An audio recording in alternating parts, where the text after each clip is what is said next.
Hey guys, welcome back. This is Theo here, and welcome to another video on Free Code Camp. This is Responsive Web Design Certification Lesson 7 here on Basic CSS. Lessons 27, I believe, or sorry, lessons 33 to 38, something like that. So override all other styles by using important. So we're talking about specificity. Important is actually the most specific way to do this. Outside of a inline style, most powerful method, right? So let's add the important keyword to your pink text element color. So we'll say important, and we'll now see that it gets overridden. Cool, good to go. All right, use hex code for specific colors.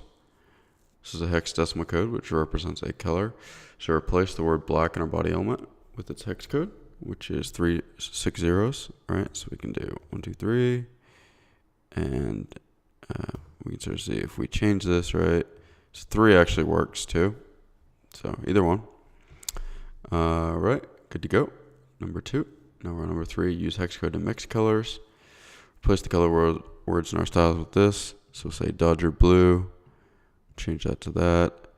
Green. We'll change that to that, and we can sort of see that they change. Orange, we'll change that to that, and red, we'll change that to that. Let's format that with prettier. Go ahead and run that. Good to go. Number 4, use abbreviated hex code. So like I talked about, you can use a 3, so like a try code. All right, so let's go ahead and replace these. So if your H1 element, text color red. So let's go. All we need to do here is replace these. Red, fuchsia,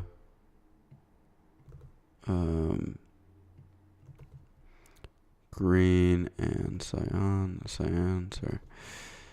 And let's go ahead and run this. Good to go. So that's it for this lesson. I'll see you guys in the next lesson. Take care.